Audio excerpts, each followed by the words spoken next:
Hello friends, कैसे हैं आप लोग। मैं हूं दुर्गेश और आपका स्वागत करता हूं अपने चैनल एग्ज़ाम का गुरु विद दुर्गेश पर। दोस्तों, हम लोग जिस प्रकार से भारत के भूगोल को पढ़ रहे थे और भारत के भूगोल को पढ़ने के क्रम में हम लोगों ने भारत के जो राज्य हैं और भारत की जो अवस्थी है और जो भारत के मुख्य द्वीप और द्वीप समूह थे उनके बारे में हम लोगों ने सामान्य परिचय देख लिया था और हम लोगों ने बहुत डिटेल समझा दोस्तों चीज़ें क्या कैसे कहाँ से प्रश्न बनते हैं और जिन प्रश्नों से जहाँ तक बनने की संभावना है हमने वहाँ तक जाने का प्रयास किया और सारे टॉपिक को कवर करने का प्रयास किया।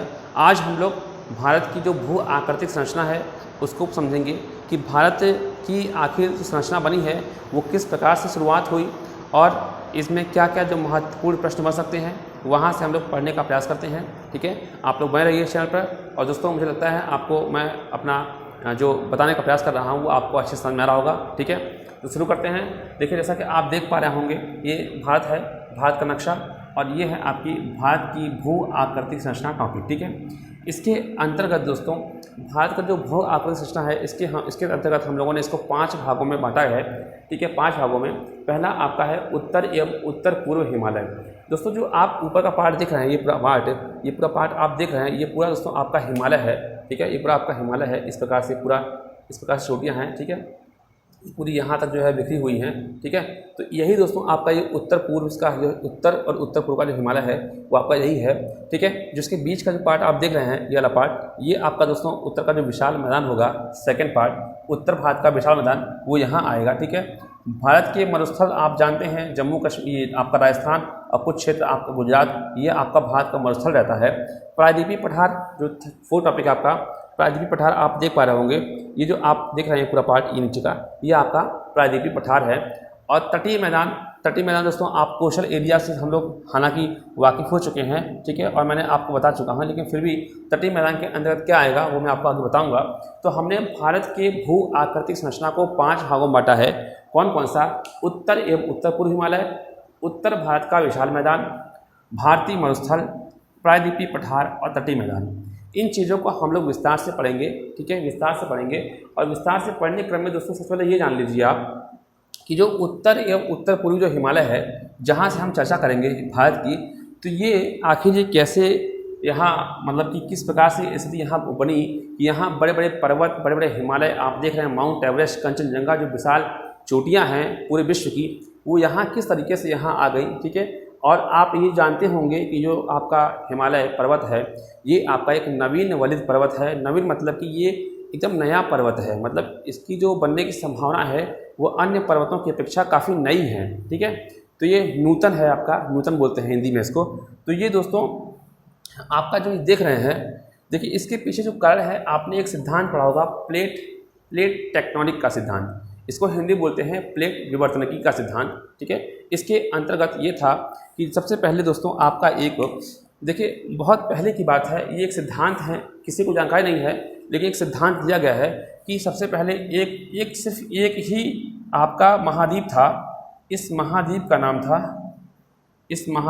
था आपका पंजिया। क्या नाम था आपका? पंजिया। ठीक है, और इसी के बीच में एक सागर था उसका नाम था पैंथलासा। ठीक है, पैंथलासा सागर था।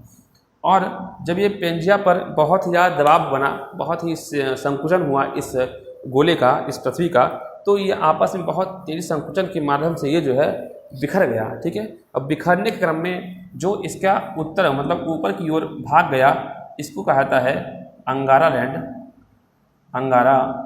लैंड, और जो दक्षिण की ओर गया उसको कहा जाता है आपका गोंडवाना लैंड। ठीक है, तो 2 भागों में ये पृथ्वी बटी, गोंडवाना लैंड और आपका अंगारा लैंड के अंतर्गत दोस्तों आपका ये जो आपका जो आपके महाद्वीप हैं आपने सुना होगा, उत्तरी अमेरिका जो बताया था, उत्तरी अमेरिका, नॉर्थ अमेरिका महाद्वीप। ठीक है, यूरोप आपका यूरोप हो गया, और इधर क्या बोलते हैं आपका यूरेशिया जो था, यूरेशिया वो हो गया। ठीक है, यूरेशिया में आपका रूस और एशिया दोनों आता है। और नीचे आप आएंगे तो नीचे आपका साउथ अमेरिका, फिर आपका अफ्रीका और फिर आपका है ऑस्ट्रेलिया।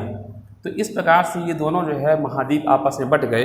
और बटने के क्रम में दोस्तों आप जो ये पार्ट देख रहे हैं, ये वाला पार्ट, ये वाला पार्ट जो देख रहे हैं, ये पार्ट आपका नीचे से मतलब अफ्रीका से आया है, ठीक है। तो कुछ जो महाद्वीप थे वो उत्तर की ओर बहाव उत्तर की ओर जाने लगे, और जो दक्षिण के जो महाद्वीप थे वो भी आपके उत्तर की ओर आने लगे। तो इन दोनों क्रम में दोस्तों आपका जो ये एरिया था, इतना एरिया, ये आपका यूरेशियन प्लेट था। ये आपका कौन सा प्लेट था? यूरेशियन प्लेट था, और ये भारतीय प्लेट था। तो दोनों आपस में टकराए हैं। तो टकराने की वजह से दोस्तों यहाँ एक सागर था, उस सागर का नाम है टेथिस सागर। कौन सा? टेथिस, ठीक है। तो टेथिस सागर में दोनों आपस में टकराए, और टकराने के कारण दोनों में एक प्रकार से एक दबाव पड़ा, ठीक है, दबाव पड़ा। उसको अभिसारित दबाव बोलते हैं, अभिसारित सीमांत बल।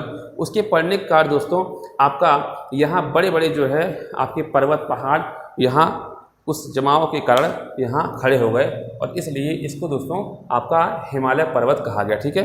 यही एक छोटा सा एक मतलब पॉइंट था, ठीक है। हालांकि इसको पढ़ेंगे, बहुत बड़ा सिद्धांत है ये, ठीक है। हालांकि उतना सिद्धांत हमको पढ़ने की आवश्यकता नहीं है। तो आप ये समझिए कि जो उत्तर एवं उत्तर पूर्वी जो हिमालय है, ये आप देख रहे होंगे, ये पूरा इधर जो है इस साइड, इधर आपका काफ़ी ज़्यादा चौड़ा है, ठीक है, यहाँ से लेके यहाँ तक है पूरा। लेकिन आप इधर देखेंगे तो ये पूरा एक ही जगह सिमटता हुआ प्रतीत होता है। आप इस तरीके से आएंगे तो ये पूरा जो है यहाँ सिमटता हुआ प्रतीत होता है। इसका मतलब ये है कि उत्तर पश्चिम से लेके उत्तर पूरब के बीच में जो आपकी लंबाई है, ये लगभग आपकी 2500 किलोमीटर की लंबाई है। और पश्चिम में आपका ये हिमालय काफ़ी चौड़ा है, और पूरब में आते आते काफ़ी पतला हो जाता है। मतलब चौड़ाई जो है पूरब की अपेक्षा जो है पश्चिम में ज़्यादा है। और इसका कारण क्या है? इसका कारण यह है कि पूरब में जो है एक बल होता है अभिसारी सीमांत बल, उसका प्रभाव ज़्यादा पड़ा। इसी कारण सीमांत बल प्रभाव पड़ने का दोस्तों ये यहाँ की जो है जो आपकी थी वो आपकी कम हो गई, और इसी कारण जो है पर्वत, बड़े बड़े पर्वत, विशाल माउंट यहाँ पे खड़े हो गए। आप जानते होंगे माउंट एवरेस्ट और कंचनजंगा, माउंट एवरेस्ट और कंचनजंगा जो सबसे ऊंची चोटियाँ हैं वो इसी पूर्वी इलाके में पड़ी हैं, ठीक है। इसी कारण जो है, इसी कारण आपका अभिसारी सीमांत बल अधिक होने की वजह से, ठीक है। और प्लेट टेक्टोनिक मैंने आपको बता दिया। देखिए दोस्तों, हिमालय की जो उत्पत्ति हुई इसी वजह से हुई थी, ठीक है।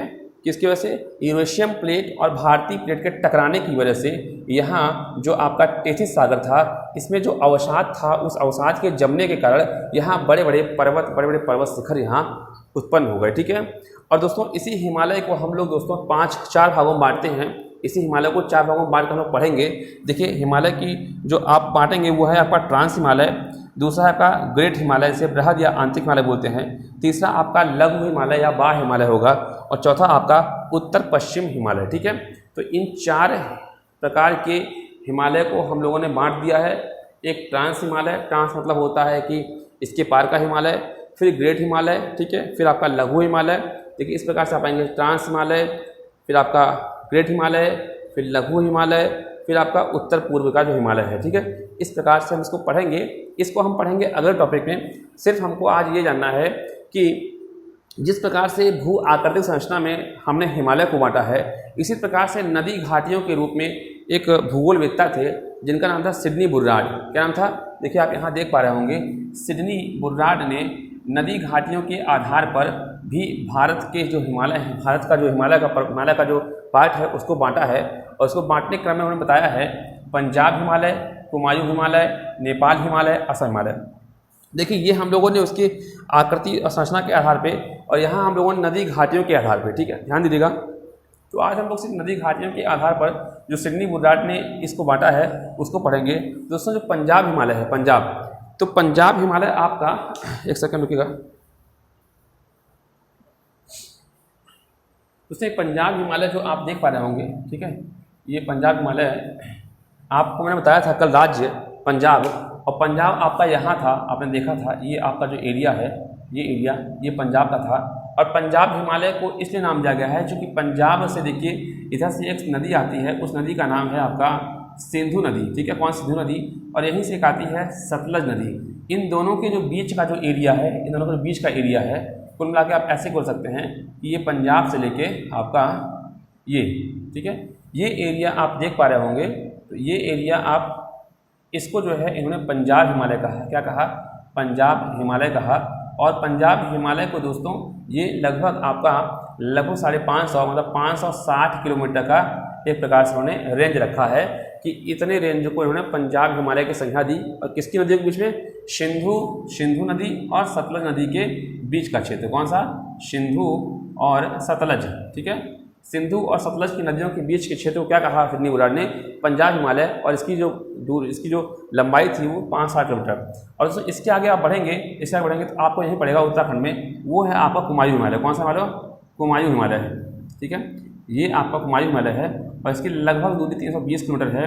और ये आपका सतलज से लेके आपका कुमायूं। ठीक है, सतलज से लेकर आपका जो है यहाँ एक नदी पड़ती है दोस्तों, काली। कौन सी?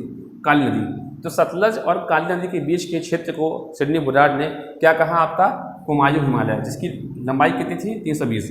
उसके आगे दोस्तों आप आएंगे तो आपको मिलेगा नेपाल हिमालय। और नेपाल में दोस्तों यहाँ से एक नदी आती है तीस्ता। ठीक है, तीस्ता नदी। तो यहाँ तीस्ता है जो कि सिक्किम से निकलती है, बांग्लादेश में जाती है। ठीक है, तो आपका काली और तीस्ता के बीच में जो विस्तार दोस्तों ये लगभग 800 किलोमीटर का रेंज था। सबसे बड़ा जो आप पार्ट देख रहे होंगे यही रेंज है। इसको कहा नेपाल हिमालय। क्या हिमालय? इसको कहा नेपाल हिमालय। ठीक है, नेपाल। और तीस्ता के आप आगे बढ़ेंगे दोस्तों तो तीस्ता में, और यहाँ मैंने कब बताया था आपको, एक नदी आती है यहाँ से, ब्रह्मपुत्र नदी। कौन सी नदी? ब्रह्मपुत्र। ठीक है, ब्रह्मपुत्र नदी। तो तीस्ता से लेकर दोस्तों ब्रह्मपुत्र नदी का जो पूरा एरिया है, आप मान लीजिए ये पूरा एरिया, इस एरिया का जो लंबाई है वो 750 किलोमीटर है। और इसको उन्होंने कहा असम हिमालय। कौन सा? असम हिमालय। तो इस प्रकार से दोस्तों सिडनी बुर्राड ने आपका नदी घाटियों के आधार पे भारत का भौतिक विभाजन किया है। ठीक है, तो इसको तो हम लोगों ने आज देख लिया है। और इससे प्रश्न क्या बनता है आप ये समझिए। प्रश्न यही बनेगा कि इन सिडनी बुर्राड के आधार पर, सिडनी बुर्राड ने नदी घाटियों के आधार पर हिमालय को कितने भागों में बांटा गया है? तो 4 भागों में। पूछ लेगा सबसे बड़ा भाग कौन सा है, तो आप कहेंगे आपका नेपाल हिमालय, जो कि काली से लेकर तीस्ता के बीच में है। कितना है? 800 किलोमीटर का रेंज है। और सबसे छोटा पूछ लेगा तो आप बताएंगे कि सतलज से लेकर काली के बीच में जो आपका कुमायूं हिमालय है वो सबसे छोटा एरिया है। ठीक है, यही प्रश्न यहाँ से बनता है।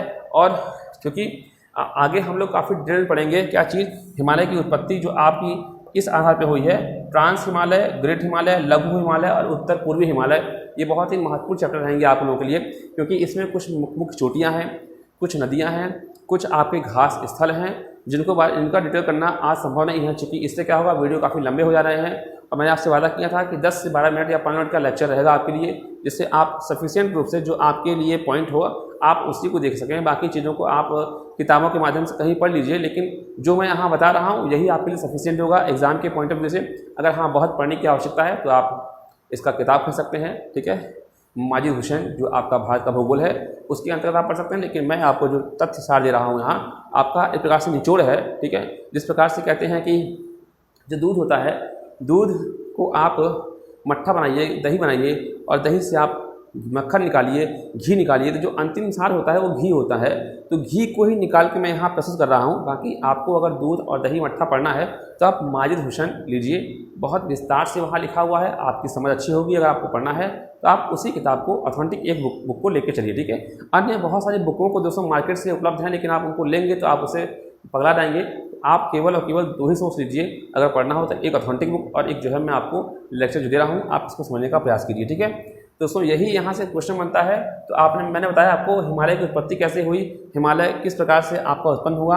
आपको पता होना चाहिए कि प्लेट टेक्टोनिक सिद्धांत के आधार पर हमारा जो यूरेशियन प्लेट था और जो भारतीय प्लेट था, ये दोनों आपस में टकराए हैं और टकराने के क्रम में बीच में एक सागर था, टेथिस सागर। इसमें इनका अवसाद जमा हुआ है और उसके वलन पड़ने के कारण ये फोल्डेड माउंटेन जो है आपके सामने उभरा है। ठीक है, और सिडनी बुर्राड के आधार पर 4 प्रकार के हिमालय बांटे गए हैं, पंजाब हिमालय, कुमायूं हिमालय, नेपाल, असम हिमालय।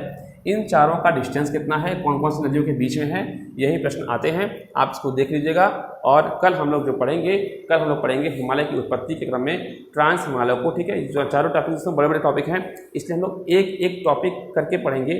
सारे टॉपिक को कवर करने का प्रयास करेंगे दोस्तों, कन्फ्यूजन होगा। अगर आप इस चैनल पर नए हैं दोस्तों तो आपको दिक्कत हो सकती है। ठीक है, इसलिए आप आराम से पढ़िए और मैं आपको आराम से सारे टॉपिक कवर करते हुए उसके मुख्य जो पॉइंट हैं, जो क्वेश्चन में जो एग्जाम में आते हैं, उनको कवर करने का प्रयास करूँगा। ठीक है दोस्तों, और आपको दोस्तों अगर वीडियो अच्छा लग रहा हो, अगर आप इस चैनल पर नए हैं तो चैनल को सब्सक्राइब जरूर कर लीजिएगा दोस्तों, क्योंकि आने वाले जो वीडियो होंगे जिससे आपको मिलते रहेंगे। ठीक है दोस्तों, नमस्कार।